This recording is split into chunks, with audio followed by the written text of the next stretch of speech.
If someone had asked me 3 years ago what the biggest betrayal of my life would be, I would have said getting cheated on.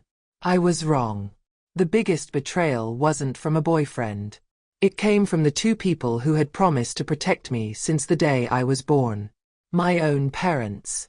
I'm 29 now, and I live in Seattle. But this story started when I was 27. Back then, life wasn't perfect, but it was mine. I worked as a senior UX designer for a software company downtown, rented a small apartment overlooking Lake Union, and spent most weekends hiking or binge-watching true crime documentaries with my best friend, Megan. I wasn't rich. I wasn't famous. I was just happy. At least I thought I was. My parents had moved to the United States from India almost 30 years earlier. They built a comfortable life in Bellevue. Growing up, they always told me one thing. Family comes before everything. For most of my childhood, I believed that. They worked hard. Dad owned a chain of convenience stores. Mom stayed home until I started middle school before joining him in the business. They gave me opportunities they never had. Good schools. College. A car when I graduated. Everything looked normal from the outside. Inside our house, not so much. Love always came with conditions. If I got straight A's, I was a good daughter. If I questioned anything, I was disrespectful. If I wanted independence, I was selfish. I learned early that peace was easier than arguments. So I smiled, agreed, stayed quiet, until I couldn't anymore. It started with one phone call. Mom called me on a Wednesday afternoon while I was in the middle of redesigning an app interface. "Sweetheart," she said unusually cheerfully, "we're having dinner Saturday. Don't make plans." "I already have plans." "Cancel them." "I can't." "You can." "I really can't." Silence. Then, "This is important." Whenever my mother used those words, they never meant anything good. Saturday arrived anyway. I drove to their house. Everything looked different. The dining table was covered with expensive dishes, crystal glasses, fresh flowers. Dad was actually wearing a suit. Mom had cooked enough food for 20 people. I immediately knew. "Oh no." Mom smiled. "What? You're setting me up." "No. Mom. No. Mom." She laughed. "Just meet him." I stared at her. "Him." Before she answered, the front door opened. 3 strangers walked inside. A middle-aged couple. And a man. Tall. Expensive suit. Perfect haircut. Rolex. Maybe 38. 10 years older than me. He looked like someone who spent more time checking stock prices than talking to people. His smile never reached his eyes. "This is Raj." Mom practically beamed. I forced a smile. "Hi." He shook my hand firmly. "I've heard so much about you." I doubted that. Because if he'd heard the truth, he would have known I hated surprise setups. Dinner was awkward. Painfully awkward. Every question felt rehearsed. "So." Raj smiled. "You work in tech?" "Yeah." "Good money?" I blinked. "Excuse me. I mean." He laughed. "Seattle salaries are impressive." We had spoken exactly 12 words to each other, and he'd already asked about my income. Interesting. As dinner continued, things got weirder. My parents kept praising him. He owns multiple apartment buildings. Very successful. No debt. Very respected. It sounded less like introducing a person, and more like reading a real estate listing. Raj barely asked about me. Instead, he asked about investments, savings, retirement accounts, whether I planned to buy property. I started counting. In 1 hour, he mentioned money 17 times. Not hobbies. Not travel. Not music. Money. When dessert arrived, his mother smiled. Our son has learned from his past. The room suddenly became quiet. Past. Raj looked annoyed. His father cleared his throat. He was married before. I nodded politely. Okay. Then his mother added. Twice. I almost dropped my fork. Twice. Divorced. Twice. Before 40. Nobody had mentioned that. Not once. I slowly turned toward my parents. Neither of them looked surprised. Meaning, they already knew. On the drive home, I called Mom. You knew. So. You didn't think telling me he had 2 ex-wives was important? They weren't good women. Oh. You shouldn't judge. I'm not judging. I'm asking why you hid it. We didn't hide it. You literally waited until his mother accidentally said it. Mom sighed dramatically. You focus on the wrong things. No. I focus on honesty. The next morning, Dad called. So what? What do you think? I think I'm not interested. Silence. Then. Why? Because I don't feel any connection. You met him once. I don't like him. You barely know him. I know enough. He has assets. I laughed. Dad. What? You just described him like a rental property. Over the next 2 weeks, the pressure became relentless.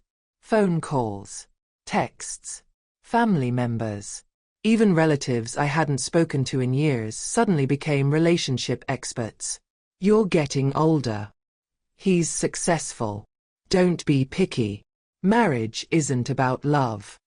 Every conversation sounded exactly the same. It felt scripted. Then something strange happened. One Sunday afternoon, Raj texted me. Raj, coffee tomorrow? Against my better judgment. I agreed. Mostly because I wanted to tell him directly that this wasn't going anywhere. We met at a cafe downtown. Within 10 minutes, I realized saying no would not be easy. Because Raj wasn't just controlling. He was calculating. He smiled constantly. But every sentence felt like a negotiation. I believe marriages work best when finances are combined. I'd expect complete transparency. My wife wouldn't need separate accounts. I prefer traditional roles. I interrupted. Traditional. He nodded. Even if she works. Meaning, large purchases should be approved together. Together. He smiled.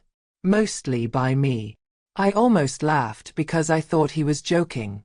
He wasn't. As I stood to leave, he reached across the table. I think we'd build a powerful future together. I gently pulled my hand away. I don't. His smile disappeared. For the first time, I saw something underneath. Not sadness. Not disappointment. Anger. Cold. Controlled. Dangerous anger. He recovered almost instantly. I respect your opinion. But the way he said it made my stomach tighten. That evening, I called my parents. I'm done. Mom sighed loudly. You embarrassed him. I told him politely. You owe him another chance. I don't owe anyone anything. Then Dad said something I'd never forget. Sometimes children don't know what's best for them. I answered quietly. I'm not a child. He replied. As long as you're unmarried, you'll always be our responsibility. I hung up. For the first time in my life, I ignored every call they made afterward. I thought the worst was over. I couldn't have been more wrong. Because 3 days later, someone knocked on my apartment door at 9:30 p.m. When I opened it, a woman I had never seen before was standing there. She looked exhausted, terrified, and the first thing she said was, "Are you the woman Raj is supposed to marry?" I froze. Yes. Her eyes filled with tears. My name is Emily.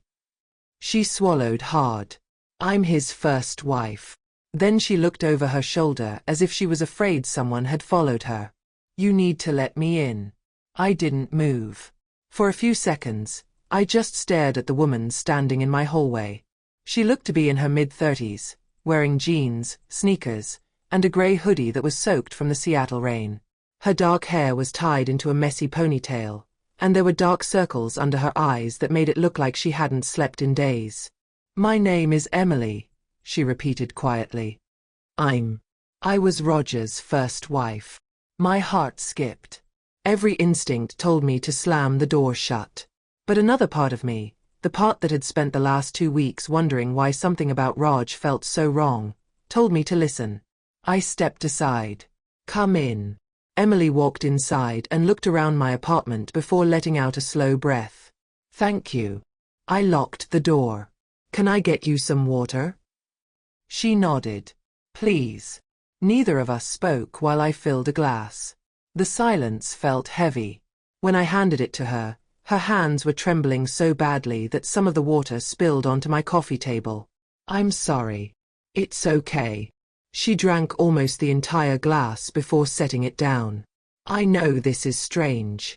You could say that. I wasn't sure if I'd find you. How did you? She gave me a tired smile. Your parents' neighborhood talks. I frowned. What does that mean? One of my friends lives nearby. She heard people talking about Raj getting engaged again. Again. That word landed harder than I expected. Again. Emily reached into her purse. I brought something. She pulled out a thick manila envelope.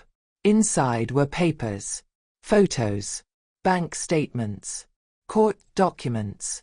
At first glance, it looked like the contents of an entire legal case. I know this looks crazy. It does. I don't expect you to believe me. She slid one photograph across the table. It showed Raj, standing next to Emily, both smiling. Wedding clothes. The date in the corner read, June 2018. Another photo. Christmas. Another. A vacation in Hawaii. Another. Their first anniversary. They looked happy. Really happy. What happened? Emily looked out the window for a long moment. Everything. We met through mutual friends, she began. Raj was charming. I've noticed. She smiled bitterly. Everyone notices. He remembered everything I said. He brought flowers. He volunteered. He donated to charities. He tipped waiters generously. He was perfect. She laughed quietly. Or at least that's what everyone thought. When did that change?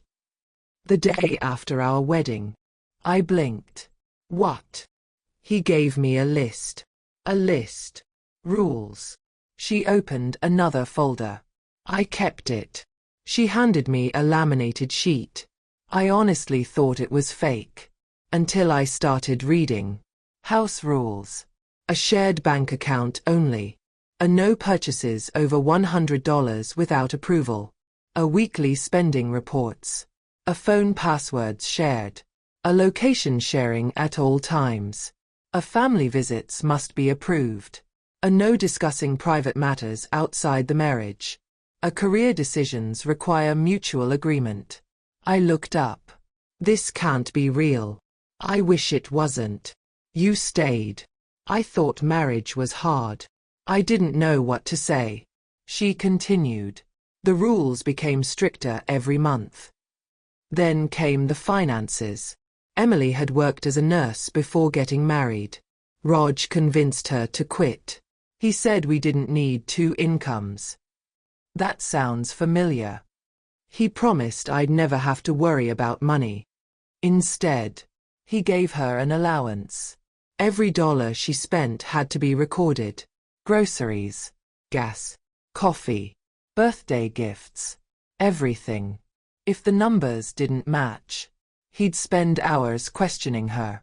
Why did milk cost $4 instead of $3? Why did you buy 2 shirts? Why did you tip the waitress? At first, it sounded ridiculous.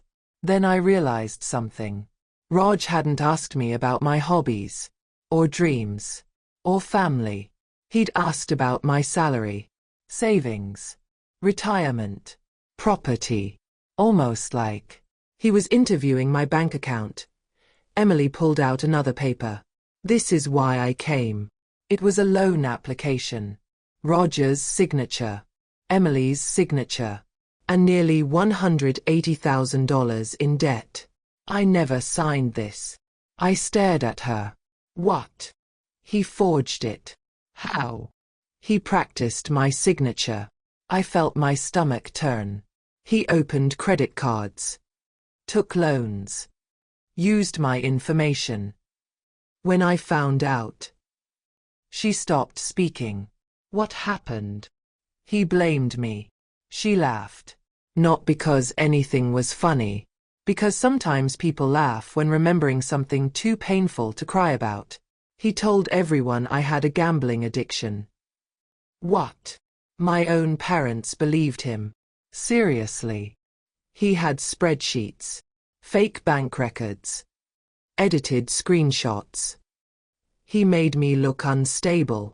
I couldn't believe it. No one questioned him. He was charming. And I was emotional. Guess who people believed? I leaned back. Why are you telling me all this now? Emily looked directly into my eyes. Because he's doing it again. What do you mean? He always chooses women with stable careers. Teachers, engineers, healthcare workers, women with good credit, women who save money, women who trust people. Cold chills ran down my arms. You think he wanted me because you own assets. I don't. You have retirement accounts. I froze. How did she know that? Seeing my expression, she quickly added, I looked you up. I'm sorry. Your LinkedIn. It mentioned your company. Tech salaries are public estimates. She wasn't wrong. Still, the realization made my skin crawl. So why did he divorce you? Emily looked down. I divorced him. And the second wife? I don't know her personally, but I heard she left after 11 months. Do you know why? Emily hesitated. I heard police were involved. The room suddenly felt colder. Police. No charges. But neighbors called several times. For what? I don't know. Before I could ask another question, my phone buzzed. Mom. Ignored. Buzzed again. Dad. Ignored. Buzzed again. Raj. I frowned. 3 messages. Raj. I hope our conversation didn't upset you. Another. Your parents care about your future. Another. I'd like another opportunity to talk. Emily looked at the screen. Don't answer. I wasn't planning to. He hates being ignored. I looked at her. How do you know? Her expression changed. Because she'd lived through it. Listen carefully, she said. If you tell your parents we met, they'll tell him. I don't think they would. You'd be surprised what people do when they've convinced themselves they're right. I hated that part of me wondered if she was right. She stood up. I should go. Wait. She stopped. How do I know any of this is true? She nodded. Fair question. She reached into the envelope one last time. This is the only reason I think you'll believe me. She handed me a folded piece of paper. It wasn't from her. It wasn't from Raj. It was a divorce filing. Signed by a judge. Attached to it was a sworn affidavit from Roger's second ex-wife. At the top of the page was one sentence highlighted in yellow. I was pressured into giving my husband complete control of my finances shortly after our marriage. My pulse quickened. Emily watched my face carefully. I wasn't the only one. She walked to the front door. If I were you, I'd disappear before he realizes you've said no. What if you're wrong? She opened the door. I hope I am. Then she was gone. I locked the door behind her. For nearly an hour, I sat on my couch staring at the stack of documents. Half of me thought I'd just been manipulated by a stranger. The other half couldn't ignore the growing list of red flags. Then, my phone rang again. This time, it wasn't my parents. It wasn't Raj. It was an unknown number. I answered. Hello. There was silence. Then a man's voice. Cold. I think you've been talking to someone you shouldn't. My blood froze. The caller continued. Some advice. You should stop asking questions. The line went dead. I looked down at my phone. Unknown number. No caller ID. Someone knew Emily had come to see me. And somehow, they knew it almost immediately. I stayed frozen on my couch for almost a full minute after the call ended. My apartment suddenly didn't feel like home anymore. It felt exposed. The kind of exposed where every shadow outside your window seems to be hiding someone. I looked at my phone again. Unknown number. No voicemail. No caller ID. No way to call back. I told myself it was a coincidence. Maybe someone was playing a prank. Maybe Emily was trying to scare me. Maybe. But deep down, I already knew I didn't believe any of those explanations. The first thing I did was lock every window. Then I checked the peephole. The hallway was empty. Still. I couldn't shake the feeling that someone was watching me. Around midnight, I finally fell asleep on the couch with every light in the apartment turned on. The next morning, my alarm went off at 6:30. I had barely slept. Dark circles stared back at me in the bathroom mirror. As I brushed my teeth, my phone buzzed again. Mom. I ignored it. Another buzz. Dad. Ignored. Then another. Raj. Good morning. I hope you're feeling better today. Feeling better? I hadn't told him I felt bad. I hadn't spoken to him since the coffee shop. How did he know something had happened? At work, I tried to focus. Our design team was preparing for a product launch. Normally, I loved days like this. Today, I couldn't read the same email twice without losing track. Around 11, Megan rolled her chair over to my desk.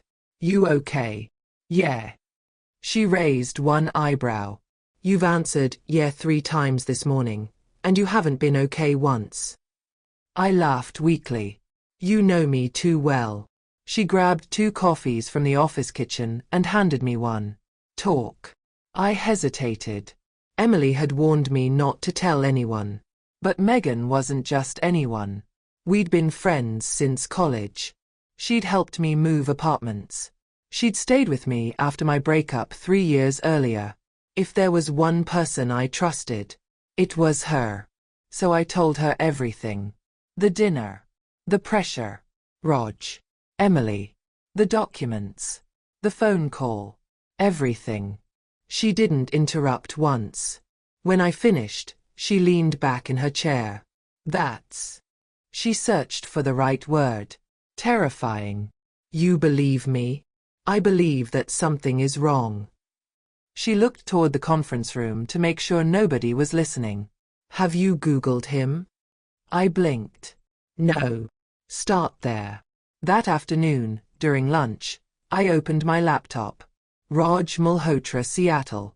Hundreds of results appeared. LinkedIn. Business profiles. Property records. Local charity events. Photos from fundraisers. Awards. Magazine interviews. Everything made him look like a successful businessman. Nothing unusual. Until page 4. Most people never click page 4. I almost didn't either. Then one headline caught my attention. Civil lawsuit dismissed. 2022. There wasn't much information. Just a short legal summary. No details. No explanation. Only that Raj had been named in a lawsuit involving a former business partner. The case had been dismissed. Interesting. Not proof of anything, but interesting. I searched again. This time. Raj Malhotra divorce. Nothing. Then. Raj Malhotra marriage license King County.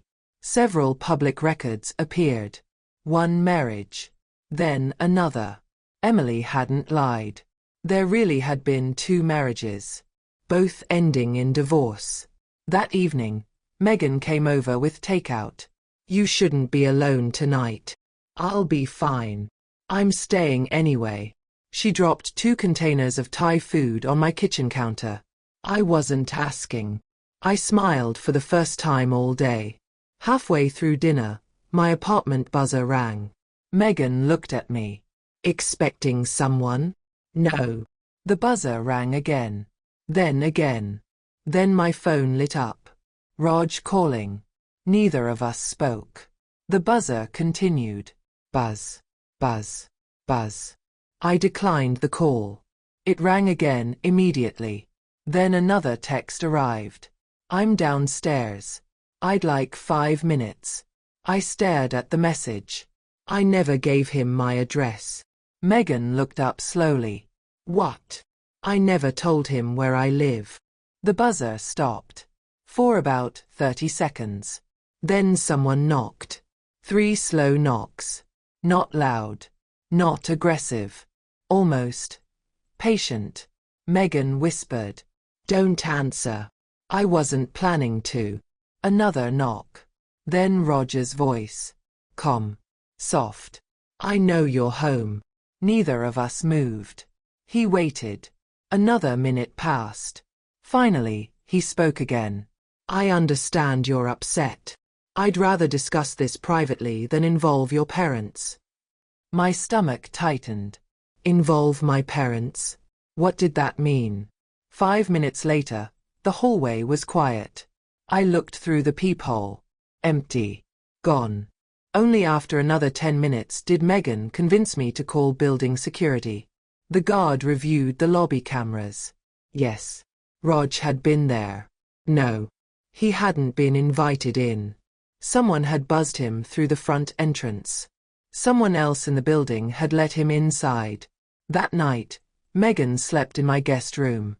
Around 2:15 a.m., I woke up thirsty. As I walked toward the kitchen, I noticed something. A small white envelope had been pushed underneath my front door. My heart started pounding. I picked it up carefully. No name. No stamp.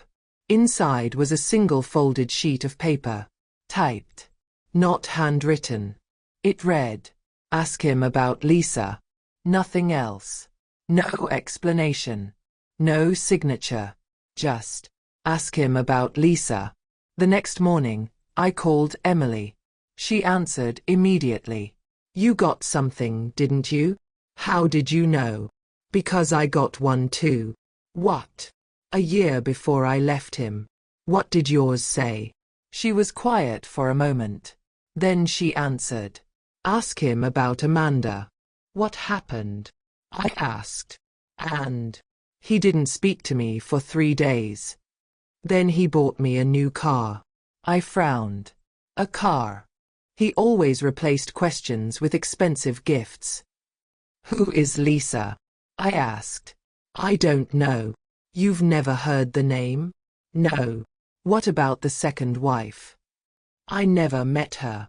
Emily sighed. But if someone wants you asking about Lisa, there's probably a reason. I spent the rest of the day trying to work. Impossible. Every notification made me jump. Every unknown number made my pulse race. Around 4 in the afternoon, my manager stopped by my desk. You have visitors. Visitors. I didn't ask for any. They're waiting in reception. I walked toward the lobby. The first person I saw was my mother. The second was my father. And standing between them, looking perfectly calm, was Raj. My parents smiled as if this were a pleasant surprise. Raj even held a bouquet of white lilies. The same flowers Emily had told me were her favorite. He stepped forward. I thought we could start over. My parents looked hopeful. I looked at Raj, then at the flowers, then back at him. For the first time, I decided not to stay polite. I looked him directly in the eyes and asked one simple question. Who is Lisa? For the first time since I'd met him, his smile disappeared. Completely. Not for a second. Not for a moment. It vanished. His face turned pale. He looked at me as though I'd just spoken the name of a ghost. And without answering, he slowly dropped the flowers. The bouquet slipped from Roger's hand. White lilies scattered across the polished floor of my office lobby. Nobody moved. The receptionist looked up from her computer. A security guard glanced over. My mother frowned. What was that supposed to mean? She asked. I didn't answer. My eyes stayed on Raj. Just a few seconds earlier, he'd looked like the confident businessman everyone admired. Now, for the first time, he looked scared. Not angry. Scared. His face had lost all color. His jaw tightened. His hands curled into fists before he quickly forced them open again. He recovered almost instantly. Too instantly. I don't know anyone named Lisa. His voice was calm again. Almost. If I hadn't seen his reaction, I might have believed him. I folded my arms. Really? Really? You've never met a Lisa? No. Never worked with one? No. Never dated one? No. His answers came too quickly. Almost rehearsed. My father stepped between us. Naomi, enough. I looked at him. Enough. You're embarrassing everyone. I asked a simple question. Raj smiled politely. It's all right. Then he turned to me. I understand you've been hearing things. Hearing things. People often spread rumors. I noticed something. He never actually answered the question. He just redirected it. My manager walked into the lobby. Naomi. I'm sorry. He looked between us. Everything okay? Before I could answer, Raj extended his hand. Just a family misunderstanding. My manager shook it politely. Glad to hear it. I wasn't. After they left, my manager closed the conference room door. You don't have to tell me what's going on. I appreciated that. But if anyone ever comes here making you uncomfortable again, we'll handle it. I nodded. Thank you. The moment I got back to my desk, Megan rolled over. What happened? I told her everything. Especially Roger's reaction to the name. She leaned forward. People don't react like that to random names. I know. You think Lisa is real? I think she matters. That evening, I decided to stop guessing. If there was a Lisa, I was going to find her. Seattle has more public records online than most people realize. Marriage licenses, business registrations, property records, court filings. I spent 3 hours searching every combination I could think of. Raj, Lisa, business partnerships, old addresses. Nothing. Then, I searched one of Roger's companies instead. A small property management LLC, buried in an annual filing from 6 years earlier. One name appeared. Lisa Carter, administrative assistant. The filing was old. Very old. But it was something. I clicked again. LinkedIn. No profile. Facebook. Several women with that name. Instagram. Too many. Nothing connected.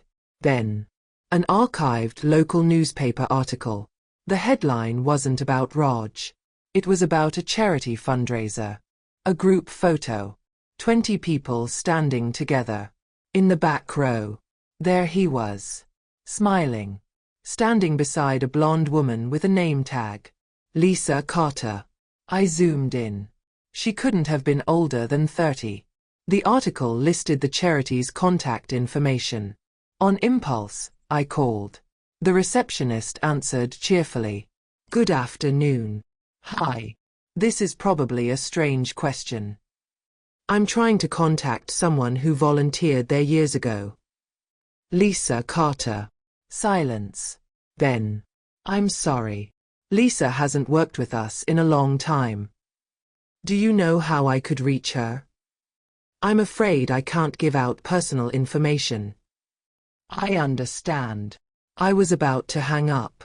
Then the receptionist added quietly. But. She moved away after. She stopped. After what? I'm sorry. I've already said too much. The call ended. After what? The question echoed in my head the entire drive home.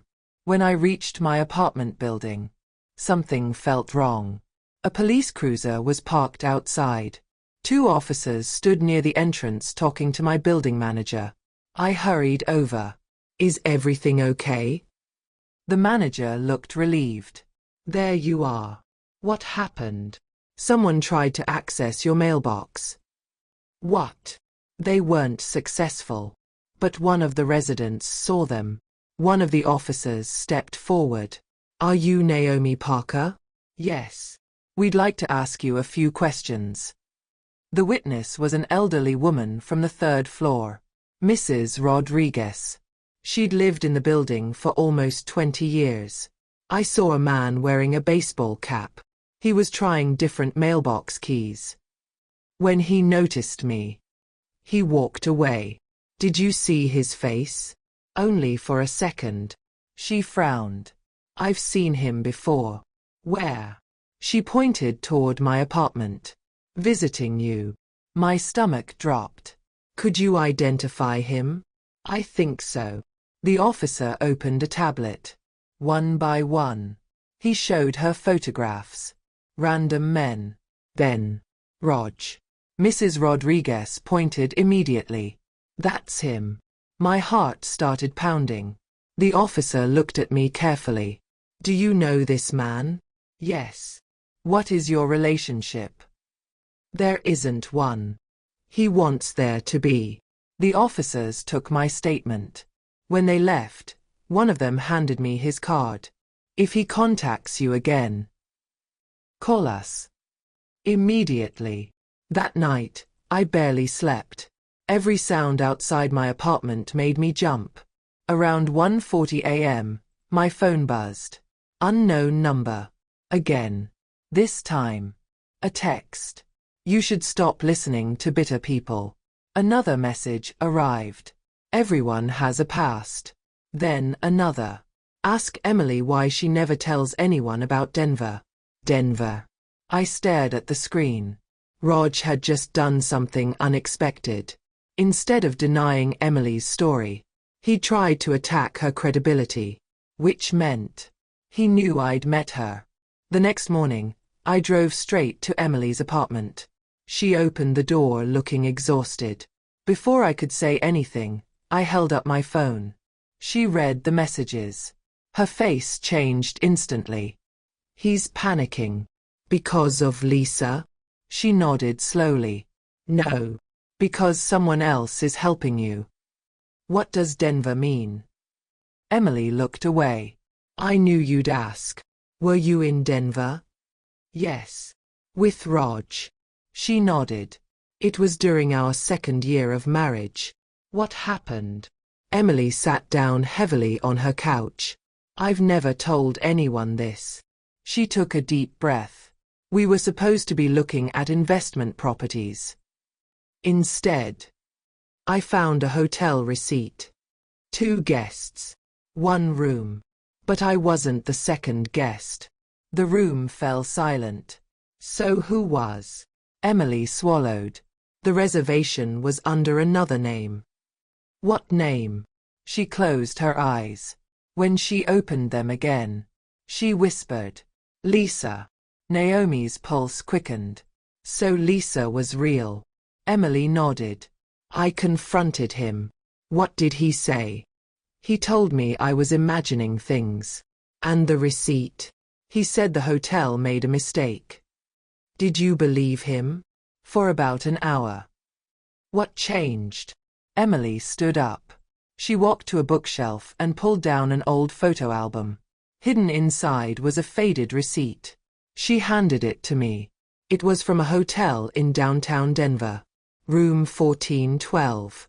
2 guests. Check-in. Friday. Check-out. Monday. Guest name. Lisa Carter. Under, authorized by. 1 signature. Raj Malhotra. Emily looked me straight in the eyes. I think Lisa knew something. What? I don't know. But after that trip, no one ever mentioned her again. Just then, Emily's phone rang. She looked at the screen. Her expression froze. It's an unknown number. Neither of us spoke. The phone stopped ringing. A second later, a voicemail notification appeared. Emily put it on speaker. A distorted male voice filled the room. Stop digging. 3 seconds of silence followed. Then one final sentence. Some secrets should stay buried. The message ended. Emily and I looked at each other. For the first time. Neither of us believed this was just about a failed marriage anymore. Someone was desperately trying to keep the past hidden. And whatever had happened to Lisa Carter, it was big enough to make powerful people afraid. The voicemail ended. Emily's apartment fell completely silent. Neither of us spoke. The distorted voice echoed in my mind.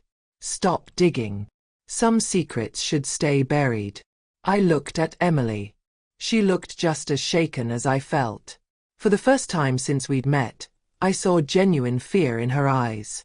Not the fear of an angry ex-husband. The fear of someone who believed another person was capable of almost anything. Emily picked up her phone again. We're calling the police. I nodded. Good. She dialed the non-emergency number and explained about the threatening voicemail. The dispatcher listened patiently. Do you know who left the message? No. Has this person threatened you before? Emily hesitated. Not directly. The dispatcher apologized. Without a direct threat or identifying information, there wasn't much they could do besides file a report. Emily thanked her and ended the call. So that's it? I asked. She sighed. For now. I couldn't stop thinking about one thing. The name. Lisa Carter. It had completely changed Roger's behavior. Whatever had happened to her, he wanted forgotten. Emily. She looked up. What happened after you found the hotel receipt? She stared at the coffee mug in her hands for several seconds before answering. I confronted him. What did he say? He smiled. Just smiled. He told me I was exhausted. He said I was imagining things. And the receipt. He said the hotel had mixed up the reservation. I frowned. Did you believe him? For one night. What changed? The next morning. I received flowers. Flowers.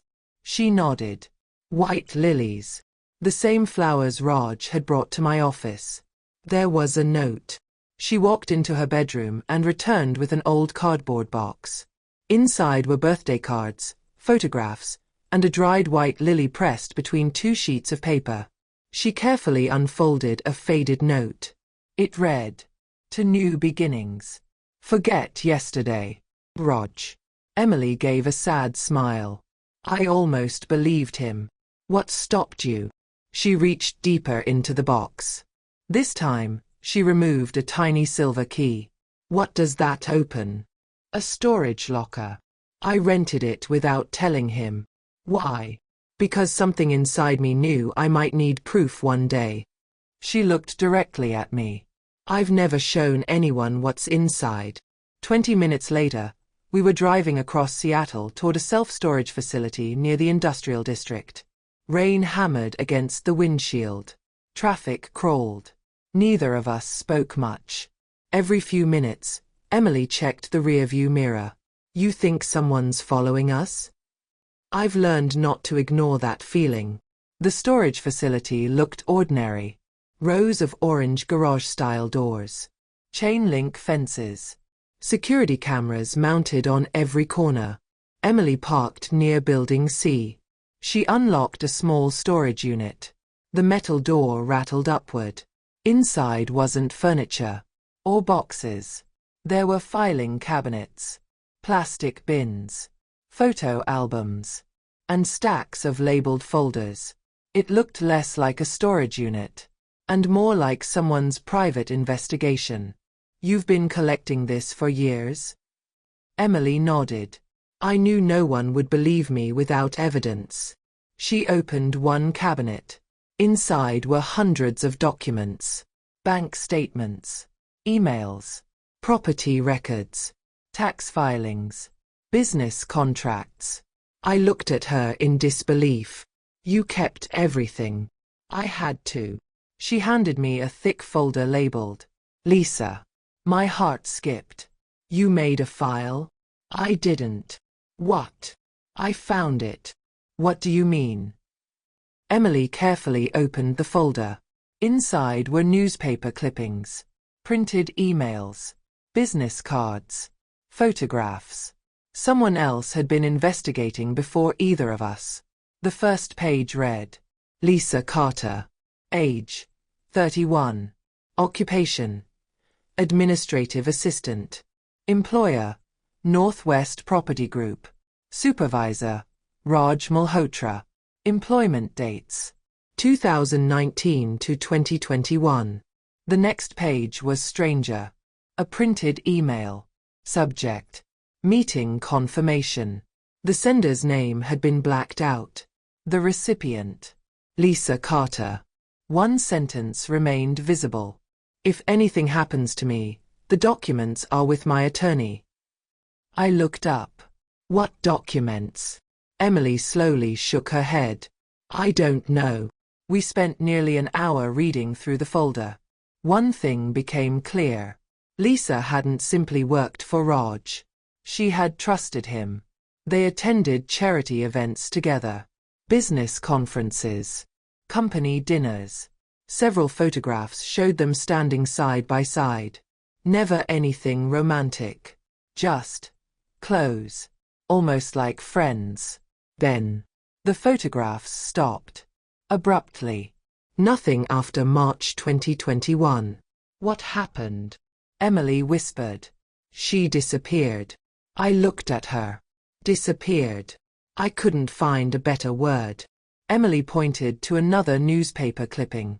The headline read, Local woman reported missing. There was no photo. No follow-up article. No conclusion. Only a short paragraph. Lisa Carter had failed to appear for work. Friends reported her missing. The investigation remained open. Date, April 2021. I felt my stomach tighten. She was actually missing. Emily nodded. I didn't know until months after my divorce. My mind immediately jumped to Raj. You think? Emily interrupted. I don't know what I think. And that's the problem. Suddenly, a loud metallic bang echoed through the storage building. Both of us jumped. Someone had dropped something nearby, or slammed a storage door.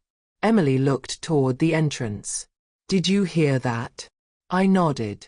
Footsteps. Slow. Heavy. Getting closer. The footsteps stopped outside our unit. Neither of us moved. Then, a shadow appeared beneath the half-open storage door. Someone was standing outside, listening. Emily quietly reached for her phone. The shadow remained still. 5 seconds. 10. 15. Then, another storage door slammed somewhere down the hallway. The shadow disappeared. Footsteps moved away. Fast. Emily slowly exhaled. I don't think that was a coincidence. Should we call security? She nodded. A facility employee checked the security cameras. 5 minutes later, he returned looking confused. There should have been someone there. What do you mean? I saw the motion alert. But. He frowned. The camera outside your hallway stopped recording for exactly 3 minutes. My pulse quickened. Stopped. Technical issue. Emily and I exchanged a look. Neither of us believed in coincidences anymore. As we packed the documents back into the cabinet, one thin envelope slipped onto the floor. Neither of us had noticed it before. It had no label. Only one handwritten word. Naomi. I stared at it. How is my name on this? Emily looked just as shocked. I've never seen that envelope before. Slowly, I opened it. Inside was a single sheet of paper. Typed. No signature. No date. Only one sentence. He chooses women with excellent credit because dead people can't dispute financial fraud. My hands started shaking. What? Emily grabbed the paper. Her face turned pale. Then she whispered something that made my blood run cold. Naomi. This envelope wasn't here last month. I looked up. What? She swallowed hard. Someone has been inside my storage unit. The envelope lay on the concrete floor between us. Neither Emily nor I touched it for several seconds. It felt impossible. My name was typed neatly across the front. But according to Emily, the envelope hadn't been there the last time she visited the storage unit. Someone had entered this locker. Someone knew we would eventually come here. And somehow, they knew my name. Emily finally broke the silence. We're leaving. What about the rest of the files? We'll come back. What if someone takes them? She looked around the storage unit. They already know they're here. That wasn't exactly comforting. We packed the documents into 2 plastic bins as quickly as we could. Emily locked the filing cabinet. Then she paused. Wait. She reached into her pocket and pulled out a tiny silver sticker. She placed it over the edge of the cabinet door. What is that? A tamper seal. If someone opens it, it tears. You've done this before? She smiled without humor. When you've spent years wondering whether someone is searching your things, you learn little tricks. The facility manager apologized again for the camera failure. I'm really sorry. It only happened in that hallway. Emily nodded politely. It's not your fault. But as we walked back to the parking lot, she whispered, that's exactly what happened 3 years ago. What? The cameras outside my apartment stopped working. The same week I filed for divorce. The drive back to Seattle was quiet. Rain tapped against the windshield. I kept replaying one sentence in my head. Dead people can't dispute financial fraud. It sounded dramatic. Almost unbelievable. But something about it felt specific. Too specific to be random. When Emily dropped me off outside my apartment, she grabbed my wrist before I got out. Promise me something. What? If anything feels wrong, you leave. I don't care if it's 3 in the morning. I don't care if it's your parents calling. If your instincts tell you to run, run. That night I barely slept. At 5:17 a.m., my phone buzzed. Unknown number. This time, there wasn't a message. Just a photo. A blurry picture of my apartment building. Taken from across the street. My bedroom window was visible. I stared at it for several seconds. Then another message arrived. Beautiful sunrise. Every hair on my arms stood up. Someone had taken that picture that morning. I called Megan before I even got out of bed. She answered on the second ring. Naomi, I need you. Her voice changed immediately. What happened? I'll explain when you get here. 30 minutes later, she was sitting at my kitchen table with a coffee in one hand and my phone in the other. She read the message twice. Then looked at me. This isn't a joke anymore. I know. You need to go to the police. I will. But first. She frowned. What? I want to understand why. Megan sighed. That's exactly what gets people into trouble in documentaries. I couldn't argue with that. We spent the morning going through everything Emily had given me. Most of it was financial paperwork, tax records, mortgage applications, business registrations. Nothing obvious. Until Megan noticed something I had missed. Naomi. She pointed to a stack of bank statements. Look at these account numbers. What about them? They're almost identical. I looked closer. 3 different bank accounts. 3 different names. 3 different years. But the final 8 digits were almost the same. That's weird. It's more than weird. She grabbed a notepad. Account A. Account B. Account C. They're sequential. So banks usually don't issue sequential business accounts to unrelated people. I stared at her. You think? I think these accounts were opened together. The names on the accounts were unfamiliar. One belonged to a construction company. One belonged to a consulting firm. One belonged to a property management business. Different industries. Different owners. But all linked back to Roger's investment network. Then Megan found something else. A spreadsheet hidden inside one of the folders. The title simply read, Client Ledger. It listed names, addresses, dates, amounts. Some entries had green check marks. Others had red circles. I didn't understand any of it. Until Megan pointed to one column. Look. Every name belonged to a woman. Age. Occupation. Estimated annual income. Credit score. Net worth. Marital status. I felt sick. It wasn't a client list. It looked like a profile database.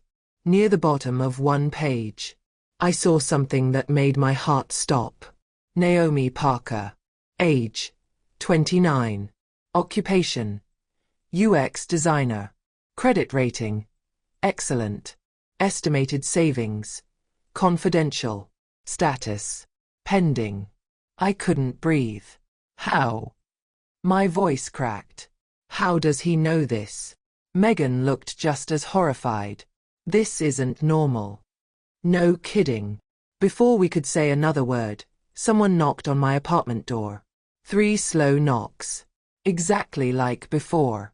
Knock. Knock. Knock. Neither of us moved. Another knock. Then silence. Megan whispered, "Don't answer." I nodded. After nearly a minute, I looked through the peephole. No one. The hallway was empty. I slowly opened the door. A small package sat on the welcome mat. No shipping label. No return address. Inside was a hardcover notebook. Black leather. No title. The first page contained only one sentence. If you're reading this, he finally found another one. My hands trembled as I turned the page. It was a diary, written by someone named Lisa Carter. The first entry was dated January 8, 2021. Today Mr. Malhotra asked me to organize financial records for 3 investment companies. Something about the numbers doesn't make sense. Transfers move between accounts, then disappear. I probably shouldn't ask questions, but I can't stop thinking about it. I looked at Megan. This is her journal. She nodded. Keep reading. The next few entries described normal office work, meetings, emails, property purchases. Then, in early February, the tone changed. Mr. Malhotra asked me to destroy several old financial files today. He said they were duplicates. They weren't. I made copies before shredding them. Something is wrong. Another entry. I overheard him arguing with someone on the phone. He kept saying, "She signed everything. She'll never know." Then another. I think one of the wives discovered something. He looked furious after coming back from Denver. Emily had mentioned Denver. Now Lisa had too. The entries became more frantic. Shorter. more fearful. One of the last complete entries read, "If anything happens to me, the flash drive is not in my apartment. I left it where nobody would think to look." I looked up immediately. A flash drive. Megan nodded. "That's what we're looking for." I turned the page. The next sheet had been ripped out. So had the next. And the next. Almost 10 pages were missing. The diary resumed with the final readable entry. "I made a mistake. I told someone I didn't trust. If this journal survives, don't believe everything people say about me. I wasn't running away. I was trying to stay alive." The final page was blank. Neither of us spoke. Finally, Megan broke the silence. "We need to make copies." "Of everything." I nodded. "And then?" She looked at me. "Then we figure out who delivered this diary." Almost as if the universe had been waiting for those words. My apartment buzzer rang. I answered carefully. "Hello." A nervous male voice replied. I think I left something at your door." "Who is this?" "My name is Ethan. I worked with Lisa." My heart pounded. "I've been trying to find you." Then he whispered something that changed everything. "Rog knows the diary is missing." The line went dead. I stood in the middle of my apartment, still holding the intercom receiver. "Ethan." No answer. Only the faint static of the disconnected line. I looked at Megan. He hung up. She was already grabbing her jacket. "We're going downstairs." 5 minutes later, we were standing in the apartment lobby. The night security guard looked up from his desk. "Everything okay?" I held up my phone. "Did someone just buzz my apartment?" He checked the visitor log on the computer. "Yeah. A guy. He didn't give a last name. Just said his name was Ethan." "Where is he now?" The guard looked toward the front doors. "He left about 2 minutes ago." "Did he seem nervous?" The guard laughed quietly. "Nervous?" He looked like he expected someone to follow him. Outside, the rain had finally stopped. The street was almost empty. A few cars passed by. A bus stopped at the corner. But Ethan was gone. I looked around anyway. Nothing. Only the cold Seattle air. Back upstairs, Megan placed Lisa's diary carefully inside a plastic folder. "No more keeping this out in the open." "I know." She looked at me seriously. "From now on, every document gets scanned. Cloud backup. Encrypted drive. And one physical copy." I smiled weakly. "You've watched too many crime documentaries." "So have you." Neither of us laughed. The next morning, I called Emily. She answered immediately. "You heard from someone." "How did you know?" I had the same feeling I used to get. "What feeling?" "That we're getting too close." I told her about Ethan. The diary. The phone call. She stayed silent until I finished. Then she quietly asked, "Did he say anything else?" "No." She sighed. "I know who Ethan is." "You do?" "He worked in Roger's accounting department." "What kind of accountant?"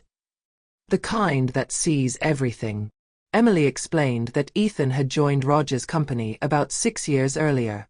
He was young, smart, quiet, the type of person who kept spreadsheets for fun. "What happened to him?" "He disappeared." "Disappeared." "He quit without notice. No goodbye. No forwarding address. Nothing." "When?" "About a month after Lisa vanished." That wasn't a coincidence. Not anymore. By lunchtime, Megan had finished scanning every page of Lisa's diary. She uploaded encrypted copies to 3 different cloud accounts. Even if someone steals the originals, they won't erase everything. I nodded. Good. Then my phone buzzed. A calendar reminder. Lunch with Mom. I had completely forgotten. I should cancel. Megan shook her head. No. Why not? Because if your parents are involved, you need to hear what they say. I wasn't sure she was right, but I went anyway. My mother had chosen a small Italian restaurant halfway between Bellevue and Seattle. She was already waiting when I arrived. She smiled warmly, as if nothing had happened. There you are. She hugged me. I didn't hug back. For a few minutes, she talked about neighbors, family friends, a cousin's wedding, normal things. Then, she finally got to the real reason. Rog feels terrible. I almost laughed. Does he? He thinks he offended you. I don't think that's the problem. She frowned. What is the problem? You never told me he'd been married twice. Her smile faded. That shouldn't matter. It matters to me. She stirred her coffee slowly. You know, when your father and I came to America, we had nothing. We built everything ourselves. I know. We learned something. What? Good opportunities don't come often. I looked directly at her. You mean good men. She corrected me. I mean stable futures. I suddenly realized something. She hadn't said she liked Rog. She hadn't said he was kind, or funny, or trustworthy. Everything she praised about him was financial. Exactly like Dad. Our food arrived. Neither of us touched it. Then Mom quietly asked, "Can I tell you something?" Sure. Rog offered to help your father. Help him how? She looked down. The new store. My stomach tightened. What new store? We've been trying to buy another location. I didn't know that. We didn't want to worry you. How much? She hesitated, then almost whispered. 4.3 Indian rupees crore. I stared at her. You're borrowing that much? He offered excellent terms. There it was. The first real crack in the story. So, this marriage, it isn't just about me. Mom looked shocked. What are you talking about? Is Dad doing business with him? No. Mom. No. You just told me he was financing your expansion. That's different. It really isn't. For the first time in my life, my mother couldn't meet my eyes. That evening, I drove straight to Emily's apartment. She listened carefully while I repeated every word. When I mentioned the loan, she became very quiet. Then she stood up. I was afraid of this. What? He always mixes business and family. Why? So people can't walk away. She disappeared into another room and returned carrying an old banker's box. Inside were loan agreements, promissory notes, business contracts. She pulled out one document. My father signed this. I looked at the numbers. Raj had loaned Emily's father money to expand his construction business. He couldn't repay it. So Raj convinced him the easiest solution was for Emily to marry him. I looked up slowly. What? Emily nodded. My father thought he was saving the family. The room became silent. My parents. Emily's parents. Same pattern. Different families. Just then, someone knocked on Emily's apartment door. 3 slow knocks. Exactly the same rhythm. Knock. Knock. Knock. Emily's face turned white. No. She whispered. He's never come here. I looked through the peephole. A man stood outside. Not Rog. Someone younger. Early 30s. Brown jacket. Baseball cap. He kept looking over his shoulder. I opened the door carefully. Can I help you? The man looked relieved. You're Naomi? Yes. My name's Ethan. Finally. The accountant. He looked exhausted. His beard was untrimmed. His clothes were wrinkled. and his hands were shaking. "You shouldn't have come," Emily whispered. "I know." He stepped inside quickly. "I don't have much time." He placed a worn black laptop on the coffee table. I copied everything before I ran. I looked at the laptop. "What is it?" He swallowed hard. "The company's real books." My heartbeat quickened. "Real books?" He nodded. "The ones nobody else has seen." Megan, who had joined us after work, leaned forward. "What do you mean?" Ethan took a deep breath. "The business everyone sees. Isn't the business Raj actually runs." He opened the laptop. A password screen appeared. His fingers trembled as he typed. Dozens of encrypted folders filled the screen. Property purchases, bank transfers, internal ledgers, shell companies. Then one folder caught my eye. Its title was just one word: brides. My mouth went dry. "What is in that folder?" Ethan looked directly at me. "You." The room fell completely silent. Then he quietly added, "And at least 11 other women." No one spoke. The only sound in Emily's apartment was the steady hum of the refrigerator. Ethan's laptop sat open on the coffee table. The folder named Brides stared back at us. It looked ordinary. A plain yellow folder icon. But somehow, it felt heavier than every box of documents we'd found so far. I looked at Ethan. "What do you mean, me?" He rubbed both hands across his face before answering. "I wish I was wrong." Emily quietly closed the curtains. Megan switched every phone in the room to airplane mode. "Paranoid?" I asked. She shook her head. "Careful." Ethan nodded in agreement. "If Raj is as connected as I think he is, we shouldn't assume anything is private." He clicked the folder. A password prompt appeared. He entered another code. The folder opened. Inside were 12 files. Each one had a woman's name. Some names were unfamiliar. Others made my stomach twist. Emily Dawson, Rachel Owens, Naomi Parker, and 9 more. Each file contained photographs, employment histories, estimated salaries, property records, credit reports, social media screenshots, even notes about hobbies. I felt sick. "This isn't matchmaking." Ethan looked at me. "No, it's research." He opened Emily's file first. There were over 80 pages. Everything from her college graduation photo to copies of mortgage documents. One page had a heading: Candidate Assessment. Education: excellent. Career stability: high. Family influence: strong. Financial discipline: excellent. Credit score: excellent. Then a final line: marriage probability: 92%. Emily whispered, "Oh my God." I stared at the screen. "This isn't normal." "No," Ethan replied. "It isn't." He clicked another document. This one was titled, Risk Factors.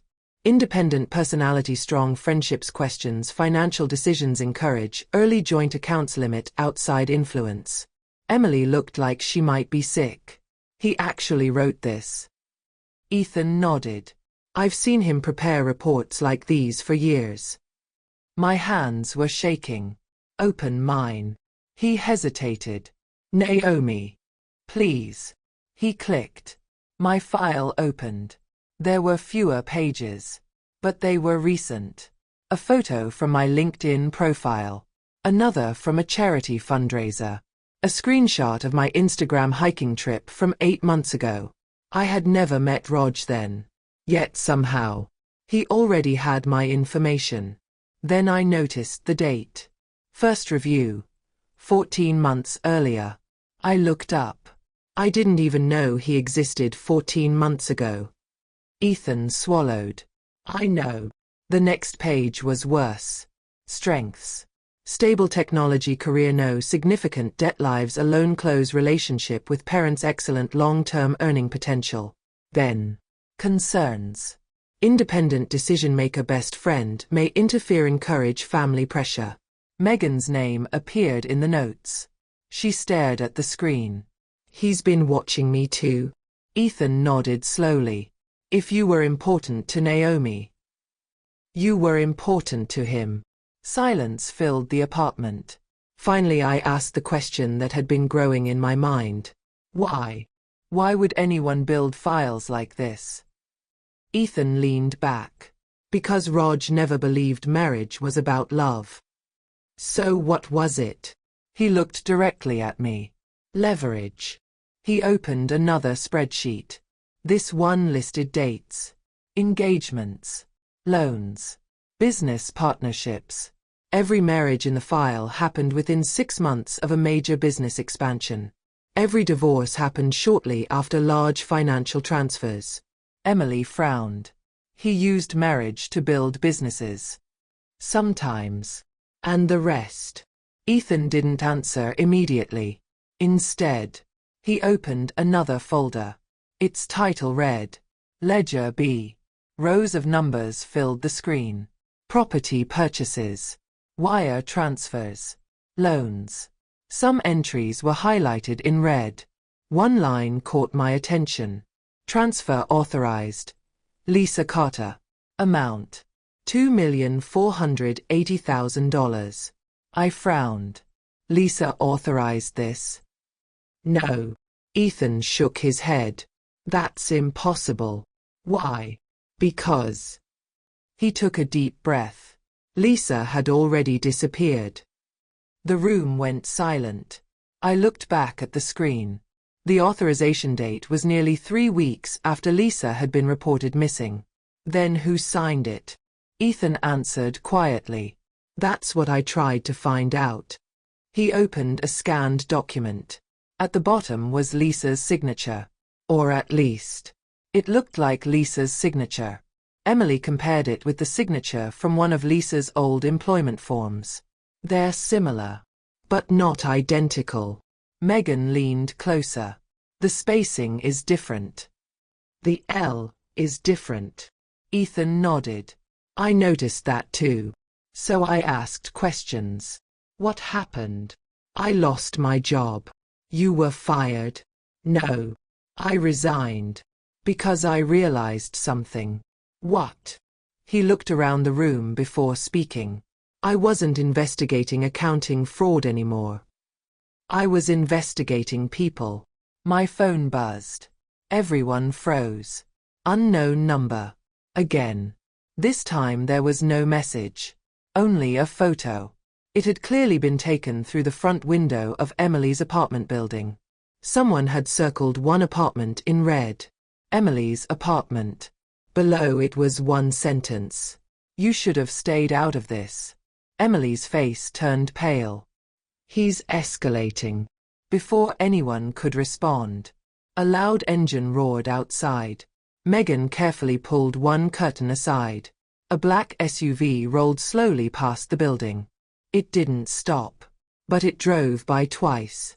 Very slowly. Ethan watched it disappear. Then he quietly said, That's not Raj. Then who? I've seen that SUV before. Where? He didn't answer immediately. Finally, he whispered. Outside Lisa's apartment. A cold silence settled over the room. For the first time. This didn't feel like a messy family conflict anymore. It felt like we had stepped into something much larger.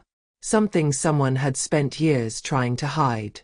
And somewhere inside the laptop, buried beneath thousands of files, was a document Ethan hadn't opened yet. Its file name was only 6 characters long. Final.pdf. Ethan stared at it, then slowly looked at us. I've never opened this file. Why not? I asked. He swallowed. Because the last person who tried was Lisa. We don't know. Megan leaned forward. Then open it. Ethan clicked the file. A password prompt appeared. He frowned. I don't know this one. You've never tried? I tried hundreds. No luck. Emily looked through the papers we'd collected from the storage unit. Maybe Lisa left us a clue. For the next 30 minutes, we searched everything. Her diary, old emails, receipts, business cards. Nothing. Then I remembered something. The hotel receipt. Emily looked up. Denver. No. The room number. She quickly searched through the folder and found the faded receipt. Room 1412. Megan smiled. You think that's the password? It might be. Ethan typed. 1412. The laptop rejected it. Wrong password. He tried. Denver 1412. Wrong. Then. Lisa 1412. Wrong. We all sighed. Just as Ethan was about to give up, I picked up Lisa's diary again. One sentence caught my attention. I left it where nobody would think to look. What if? I flipped through the diary. The answer isn't in what she wrote. It's in what she didn't. Megan frowned. What? The torn pages. We counted. 10 pages had been ripped out. The remaining pages jumped from March 11th to March 22nd. 11 days. Emily looked thoughtful. What happened during those 11 days? Ethan suddenly snapped his fingers. I know. He opened another folder. Company calendar backups. Meeting schedules. Appointment logs. After several minutes, he found March. Every meeting looked normal. Except one. March 17th. Private meeting, Cedar Hotel, room 917. Participants. RM. LC. Lisa Carter. 917, Megan whispered. Try it. Ethan entered. 917. Wrong. He sighed. What about the date? I asked. He typed. 0317. Wrong. Then. March 17th. Wrong again. Emily suddenly remembered something. Lisa always wrote dates backwards. What? She used the European format. She'd noticed it on several handwritten notes. Ethan entered. 1703. The screen froze. For one terrifying second. Nothing happened. Then. The folder opened. Nobody spoke. The PDF contained 32 pages. The first page was a title. Confidential Financial Summary. Prepared by Lisa Carter. Date. March 2021. The second page explained everything. Or at least, the beginning of everything. Rog had created more than 20 shell companies. Money moved through them in circles. Businesses loaned money to other businesses. Properties were sold between companies he secretly owned. Values increased on paper. Banks approved larger loans. The cycle repeated. It was a fraud scheme, Megan whispered. Ethan nodded. That's what Lisa discovered. Then we reached page 8. Every woman in Roger's life had her own section. Emily. Rachel. Others we'd never heard of. Each section listed personal assets, joint accounts, loans, property transfers. Everything. I felt sick. He hadn't just manipulated relationships. He'd used marriages to strengthen his financial network. Emily suddenly gasped. My father. What? She pointed at one page. Her father's construction company had guaranteed one of Roger's loans. Without realizing it. He tricked him. Ethan nodded. He tricked a lot of people. I kept reading. Near the end of the report, Lisa had written a personal note. If you're reading this, I probably failed.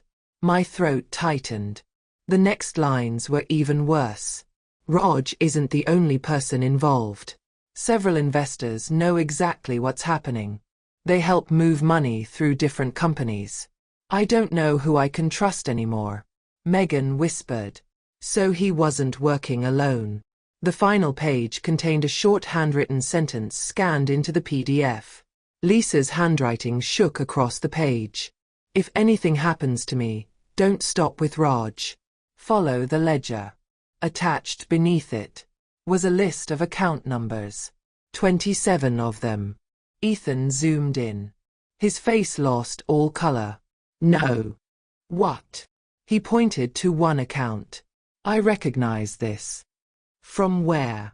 My old bank. Whose account is it? He hesitated, then quietly answered. I've seen this account receive money from Roger's companies. Who owns it? He looked directly at me.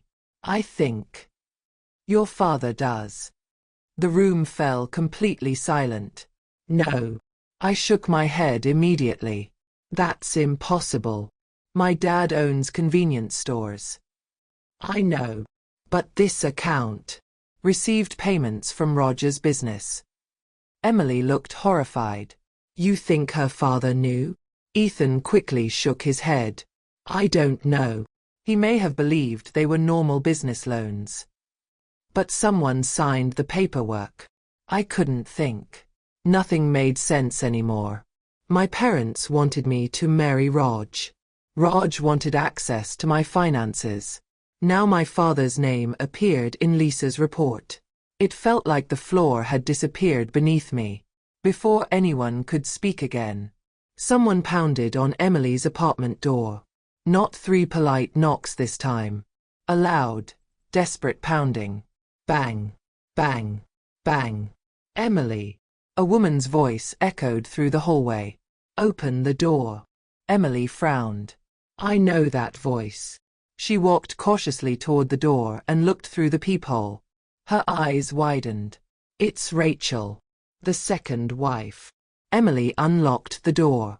A woman in her early 30s stumbled inside. She was soaked from the rain, breathing hard as if she'd run several blocks. She looked terrified. Before anyone could ask a question, she blurted out, You have to leave. Right now. Emily grabbed her shoulders. Rachel, what happened? Rachel looked around the apartment before whispering the words that made every one of us freeze. They know Ethan is here. Rachel could barely breathe. Rainwater dripped from her jacket onto Emily's hardwood floor as she slammed the apartment door behind her. Lock it, she whispered. Emily turned the deadbolt. Megan closed every curtain. For a moment, nobody spoke. Rachel leaned against the wall, trying to catch her breath. Ethan was the first to break the silence. How did you find us? Rachel looked at him in disbelief. You shouldn't have come back. I didn't have a choice. You did. No, he said quietly. Not after Lisa. The room fell silent again. Rachel lowered her eyes. So, you know about Lisa? We know enough to know she was trying to expose something, I replied. Rachel nodded slowly. But not everything.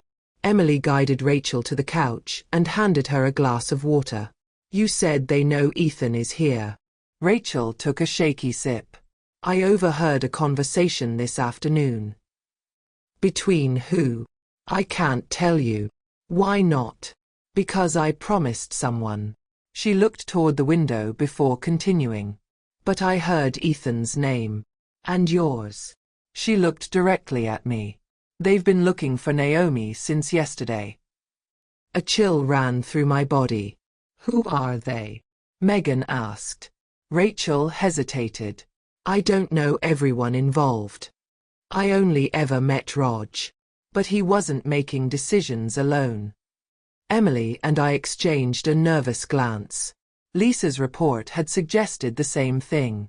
Rachel finally looked at me. I owe you an apology. I frowned. For what? For not finding you sooner. What do you mean? When Raj told me about the woman his family wanted him to marry. I knew it was happening again. So why didn't you contact me? I tried. She reached into her purse and removed a folded envelope. I mailed you this. The envelope was addressed to me, but it had a large red stamp across the front. Return to sender. I had never seen it before. My parents. I whispered. Rachel nodded. I think someone intercepted it. My stomach twisted. For the first time, I seriously wondered whether my parents had been kept in the dark, or whether they had ignored warning signs because they trusted Raj too much. I didn't know which possibility hurt more. Rachel reached for the laptop. Did Ethan show you the bride's folder? Yes. She closed her eyes. I hoped it had been destroyed. You knew about it. I found it by accident during our marriage. What happened? I confronted Raj. And he smiled. Emily let out a bitter laugh. He always smiled. Rachel nodded. Then he told me something I'll never forget. What? She swallowed. He said, people only see what they expect to see. The apartment fell quiet again. I remembered our first dinner. The perfect suit. The polished manners. The effortless charm. How many people had mistaken confidence for kindness? How many had simply believed the image? Rachel looked at Ethan. Did you open the last file? He nodded. We did. Her expression darkened. Then we're out of time. What do you mean? They'll know. How? They always know when someone starts asking the right questions. Before anyone could respond, Megan's phone buzzed. She frowned at the screen. It's from your mom. My mom. She texted me. I blinked. My mother doesn't even have your number. Apparently she does now. Megan handed me the phone. The message read, please tell Naomi to come home. It's urgent. Dad is in the hospital. My heart stopped. What? I grabbed my own phone. 17 missed calls. All from my mother. I called immediately. She answered on the first ring, crying. Naomi. What happened? It's your father. Is he okay? He collapsed. When? This evening. Which hospital? She told me. I'll be there. I looked around the room. Emily stood. I'm coming. So am I, Megan said. Rachel shook her head. No. Why? If this is connected. Walking in together could be dangerous. Ethan spoke quietly. I'll stay here. You sure? He nodded. I need to back up everything on this laptop. Emily looked uncertain. I don't like leaving you alone. I'll be fine. He forced a small smile. I've spent 3 years hiding. I can manage one more night. 40 minutes later, Megan and I arrived at the hospital. The emergency waiting room was unusually quiet. My mother stood near the reception desk. The moment she saw me, she burst into tears. I wrapped my arms around her. Where's Dad? She pointed toward the intensive care unit. The doctors are still running tests. A physician approached us. Family. We nodded. Your father is stable. Relief washed over me. But, the doctor continued, he'll need to stay overnight for observation. What happened? He experienced chest pain and briefly lost consciousness. He should recover. After the doctor left, my mother sat down heavily. For several minutes, neither of us spoke. Finally, she whispered, I have to tell you something. I looked at her. What is it? She twisted her wedding ring nervously. Your father did borrow money. My chest tightened. From Raj. She nodded. But not because we wanted to. What do you mean? The new store failed. We were desperate. We thought we could pay him back. I sat in stunned silence. So that's why you've been pushing this marriage? She immediately shook her head. No. Then why? She began to cry. Because he told us. If the families became one, the debt wouldn't matter anymore. The words hung in the air. For the first time. My mother looked less like someone hiding a secret, and more like someone who had finally realized she had been manipulated too. Before I could ask another question, a nurse hurried into the waiting room. "Mrs. Parker?" My mother stood. "Yes. You need to come with me." "What happened?" The nurse looked confused. "There's a gentleman insisting he's family. He says your husband asked to see him." "Who?" The nurse checked her clipboard. Then read the name aloud. "Mr. Raj Malhotra." I looked at my mother. She looked at me. Neither of us had told Raj that my father was in the hospital. So how had he known? For a second, I thought I'd misheard the nurse. "Could you repeat that?" She glanced down at her clipboard. "Mr. Raj Malhotra. He said he's a close family friend." My mother's face went pale. "We didn't call him." "I know," I replied quietly. The nurse looked between us, confused. "Should I ask him to leave?" Before either of us answered, my mother whispered, "No. I'll speak to him." I gently grabbed her arm. "Not alone." She nodded. The three of us walked toward the waiting area near the ICU. Raj stood beside a vending machine wearing a navy overcoat, holding a bouquet of flowers. To everyone else, he looked exactly like the kind of man every family would want around during a crisis. Calm, polite, respectable. When he saw us, he smiled. "I'm so sorry to hear about Mr. Parker." I didn't return the smile. "Who told you he was here?" For the briefest moment, his expression tightened. Then it disappeared. "Someone from the community." "Who?" "I don't remember." "You drove all the way here because someone mentioned it?" He shrugged. "I care about your family." My mother spoke softly. "Thank you for coming." Raj handed her the flowers. "I know this must be difficult." His tone was warm, measured, exactly what everyone expected. Then he turned toward me. "Naomi, could we talk for just a minute?" "No. It'll only take 60 seconds. I said no. He nodded politely. "I respect that." But he didn't leave. He simply stood there, watching me. A doctor walked through the hallway.